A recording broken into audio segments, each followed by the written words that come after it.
ఇది యాక్చువల్గా moving trip అనే కంటే అడ్వెంచరస్ ట్రిప్ అంటే బాగుంటుంది. ఎందుకు నేను దీన్ని అడ్వెంచరస్ అంటున్నానో లాస్ట్ వరకు స్కిప్ చేయకుండా వీడియోని చూడండి, మీకే తెలుస్తుంది ఇది అడ్వెంచరస్ ట్రిప్ అని. మేకప్ అయినావా? మేకప్ చెప్పు, ఏం తీసుకోమంటే అదే తీసుకుంటా. నీకేం కావాలి? దీని వరకు బై బై అయితే చెప్పేసినాము. మరి మా నెక్స్ట్ డెస్టినేషన్ ఎక్కడికో తెలుసుకోవాలనుకుంటే వీడియోని ఎక్కడ కూడా స్కిప్ చేయకుండా ఎండింగ్ వరకు చూడండి, మీకు తెలుస్తుంది. అంతకంటే ముందు మీకు ఒక చిన్న క్లూ ఇస్తా, మీరే చెప్పండి కామెంట్స్లో. మేము వెళ్ళబోయే స్టేట్ వచ్చేసి దాన్ని మినీ ఇండియా అని కూడా అంటారు అమెరికాలో. అండ్ అట్లనే ఇది ఫుల్ హాట్గా ఉంటుంది వెదర్. మన ఇండియా వెదర్ ఎట్లుంటుందో యాజ్ ఇట్ ఈజ్ అట్లనే ఉంటుంది. నేను ఇక్కడికి వచ్చిన తర్వాత ఇండియానే ఫీల్ అవుతున్నా. ఆ స్టేట్ ఏంటో కామెంట్స్లో చెప్పండి. ఇంకా నెక్స్ట్ వీడియోలోకి వెళ్ళిపోతే, నేను లాస్ట్ వీడియోలో చెప్పినా కదా డెన్వర్ నుంచి మూవ్ అయ్యి వెళ్ళిపోయినాము, ఎక్కడికి వెళ్ళిపోతున్నామని. మేము స్టార్ట్ అయింది 4 to 4:30 ఆ టైంలో స్టార్ట్ అయినాము. యాక్చువల్గా జర్నీని మేము 2 segments లాగా డివైడ్ చేసినాము. ఒక 5 to 6 hours జర్నీ చేసి ఆపేసుకొని కొంచెం రెస్ట్ తీసుకొని ఇంకా ఎర్లీ మార్నింగ్ లేచి వెళ్ళిపోదాము. ఫుల్ లెంత్ డ్రైవ్ చేసుకొని ఆఫ్టర్నూన్ వరకు వెళ్ళిపోదాము అని అనుకొని మేము స్టార్ట్ అయినాము. ఎక్కువ స్పీడ్ మెయింటైన్ చేయకుండా జస్ట్ 50 to 60 ఆ రేంజ్లోనే వెళ్ళిపోయినాము. ఎందుకంటే వెనకాల ట్రైలర్ ఉంది, మనం సేఫ్గా వెళ్ళాలి. మన డెస్టినేషన్ వరకు ఎంత సేఫ్గా రీచ్ అయితే అంత మంచిది మనకు. మనం పెద్ద టార్గెట్ ఏంది అని అంటే సేఫ్గా రీచ్ అవ్వడమే. లోపల కొంచెం భయం అవుతా ఉంది వెళ్ళేంతసేపు. ఇక్కడ స్టార్ట్ అయ్యి అక్కడ రీచ్ అయ్యేంత వరకు లోపల భయంగానే ఉంది నాకు. ఏదో అట్లా మీదికి నవ్వుకుంటా అనిపించినా కానీ సేఫ్గా రీచ్ కావాలి. దగ్గర 1000 miles. కొంచెం కష్టమే, ఒక్కడే డ్రైవ్ చేయాలి. కొంచెం రెస్ట్ తీసుకుంటూ వెళ్దాము అని చెప్పేసి 60లోనే వెళ్ళినాము, ఎక్కువ బర్డెన్ తీసుకోలేదు. జర్నీ స్టార్ట్ అయినాక ఒక 1/2 hour to 1 hour ఆ గ్యాప్లోనే మేము గ్యాస్ అయితే ఫిల్ చేయించుకున్నాము. వెదర్ కొంచెం బాగాలేదు చూడ్డానికి, ఎప్పుడు ఎక్కడ ఏమయ్యేది తెలియదు అని చెప్పేసి వెహికల్లో గ్యాస్ ఉంటే సేఫ్ సైడ్ ఉంటాం కదా, అట్లా అని చెప్పేసి ఇంకా ముందే ఫుల్ ట్యాంక్ చేంజ్ చేసుకొని స్టార్ట్ అయినాము డెన్వర్లోని. వెదర్ అప్డేట్ చూస్తే ఆ రోజు థండర్ స్టార్మ్స్ ఉండే కొంచెం, అందుకే లైట్గా భయం అయింది మాకు. ఆ భయానికి తగ్గట్టుగానే అయింది దాని తర్వాత కూడా మిడ్ నైట్లో. కానీ ఈ గ్యాప్లో మాకు ఆకాశంలో కొన్ని అద్భుతాలు కనిపించినాయి. ఇంకా వీడియో తీసుకోకుండా ఉంటానా చెప్పండి. ఎంత బాగా అనిపించిందో నాకైతే. డబుల్ రెయిన్బో అనిపించింది, అది కూడా ఫుల్ లెంత్లా.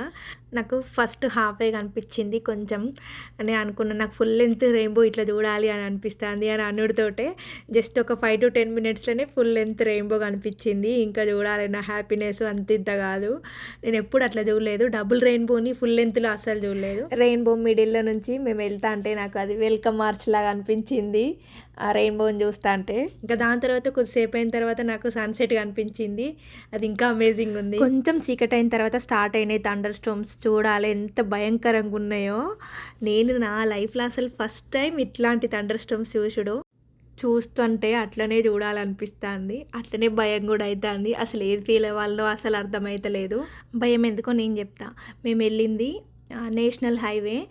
ఆ హైవేలో ఓన్లీ ట్రక్స్ మాత్రమే వస్తున్నాయి, కార్లు చాలా అంటే చాలా తక్కువ. మినిమల్ అంటే ఫుల్ మినిమల్ కార్లు, మొత్తం ట్రక్సే ఆపోజిట్లో వస్తున్నాయి. అట్లీస్ట్ డివైడర్ కూడా లేదు. థండర్ స్టార్మ్స్ వస్తున్నాయి, వర్షం కొంచెంగా పడుతుంది. ఇంకా నాకు స్టార్ట్ అయింది అక్కడ భయం.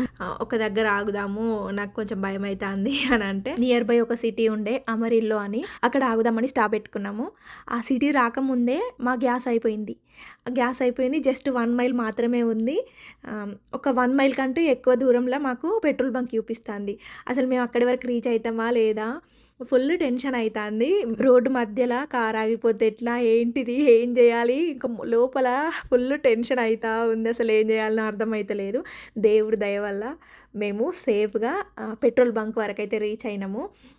ఒక 1 mile కంటే ఎక్కువనే నడిచింది మా కారు. అప్పుడు నాకు అనిపించింది మాకు దేవుడు కారే ఈరోజు అని అనుకున్నా నేను. నిజంగా కార్ మధ్యలో ఆగిపోయేది ఉంటే పరిస్థితి ఫుల్ డేంజరస్గా ఉండేది. అసలు ఊహించుకుంటేనే భయం అవుతుంది నాకు. ఇంకా దాని తర్వాత గ్యాస్ ఫిల్ చేయించుకొని అట్లా కొంచెం ఫ్రెష్ అప్ అయ్యి మళ్ళీ ఒక 2 hours జర్నీ చేసినాము.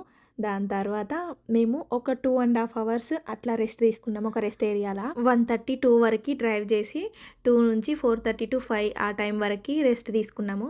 రెస్ట్ తీసుకొని మళ్ళీ 4:30కి స్టార్ట్ అయ్యి మళ్ళీ జర్నీని కంటిన్యూ చేసినాము మేము. ఇప్పుడు ఇక్కడ నుంచి మా డెస్టినేషన్ వరకు చేరుకోవాలి. ఇప్పుడు 4:30 సిటీ నుంచి మేము వెళ్ళడానికి దగ్గర 3:30 ఆఫ్టర్నూన్ 3:30 అరైవల్ టైం చూపించింది. మేము మార్నింగ్ 8:30కి ఒక బ్రేక్ ఏరియాలో ఆగి ఫ్రెష్ అప్ అయ్యి మళ్ళీ స్టార్ట్ అయినాము. మళ్ళీ స్టార్ట్ అయితే ఒక 1:30 వరకు డ్రైవ్ చేసి మళ్ళీ పెట్రోల్ బంక్లో అక్కడ రెస్ట్ తీసుకోవడానికి ఆగినాము. అట్లనే గ్యాస్ ఫిల్ చేయించుకొని కొన్ని స్నాక్స్ తీసుకొని ఇంకా తినుకుంటా మళ్ళీ స్టార్ట్ అయినాము. ఓడపల్లి అను Odapalli. It's like this. It's like this. Odapalli. Odapalli Odapalli.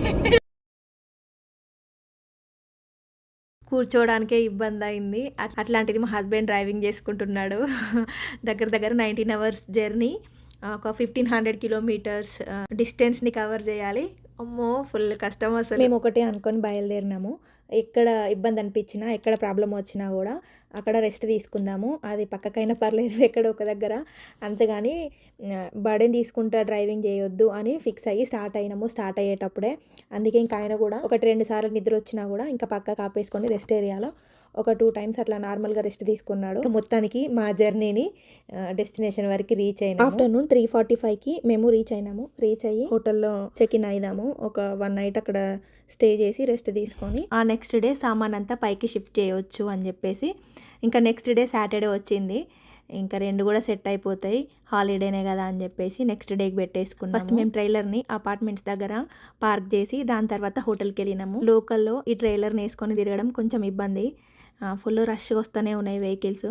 ఇంకా ఫస్ట్ దీన్ని పార్క్ చేద్దామని చెప్పేసి అపార్ట్మెంట్స్కి వచ్చి పార్క్ చేసి ఇంకా దాని తర్వాత మేము హోటల్కి వెళ్ళి కొద్దిసేపు ఫ్రెష్ అప్ అయినాము.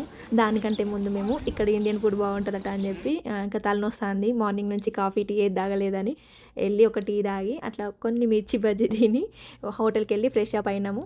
దాని తర్వాత వాళ్ళ కలీగ్స్ వాళ్ళు డిన్నర్కి ఇన్వైట్ చేస్తే వాళ్ళ ఇంటికి వెళ్ళి డిన్నర్ చేసేసుకొని వచ్చి నైట్ పడుకొని ఇంకా మార్నింగ్ లేచి ఫ్రెష్ అప్ అయ్యి ఇంకా అపార్ట్మెంట్స్కి వెళ్ళిన తర్వాత ఒకసారి ఫ్లాట్ చూసిన, పర్లేదు నాకు ఓకేగా నచ్చింది. మాకు ఆఫ్టర్నూన్ 2:30కి కీస్ హ్యాండ్ ఓవర్ చేసిర్రు. ఇంకా నేను సాయంత్రం 4 తర్వాత పాలు పొంగించేసుకున్నాము. కొంచెం ఈవినింగ్ పాలు పొంగియొద్దు అని తెలుసు నాకు, కానీ ఇంకా మాకు వేరే ఆప్షన్ లేదు. ఇంకా ఈవినింగ్ 4 దాటిన తర్వాత పాలు పొంగించేసుకొని కొంచెం సేమియా చేసిన, దేవుడి దగ్గర నైవేద్యం పెట్టిని ఒక కొబ్బరికాయ కొట్టేసుకొని ఈ ఇంట్లో మాకు అంత మంచిగా జరగాలని కోరుకొని ఇంకా దాని తర్వాత సామాన్ అంతా పైకి షిఫ్ట్ చేసుకున్నాం. ఇది మా అడ్వెంచరస్ జర్నీ వీడియో. ఇప్పుడు అర్థమైందా మీకు నేను ఎందుకు దీన్ని అడ్వెంచరస్ అన్నానో? మీకు కూడా ఈ జర్నీ అడ్వెంచరస్ అనిపించిందా? కామెంట్స్లో చెప్పండి. డెస్టినేషన్ రీచ్ అయినా అని చెప్పినా కానీ ఎక్కడికో చెప్పలేదు కదా. మేము మూవ్ అయింది టెక్సాస్ స్టేట్లోని శాన్ ఆంటోనియోకి. ఇక్కడికి వచ్చి చూస్తే నాకు ఇది ఒక మినీ హైదరాబాద్ లాగానే అనిపించింది, సేమ్ వెదర్తో సహా. సో చూసిండ్రు కదా మా జర్నీ వీడియోని. ఈ వీడియో మీ గనుక నచ్చినట్లయితే ప్లీజ్ లైక్ చేసి షేర్ చేయండి, అట్లనే సబ్స్క్రైబ్ కూడా చేసుకోండి రోజా స్పార్క్స్. నెక్స్ట్ వీడియోలో మళ్ళీ కలుద్దాం. Till then by. సబ్స్క్రైబ్ మాత్రం అస్సలు మర్చిపోకండి.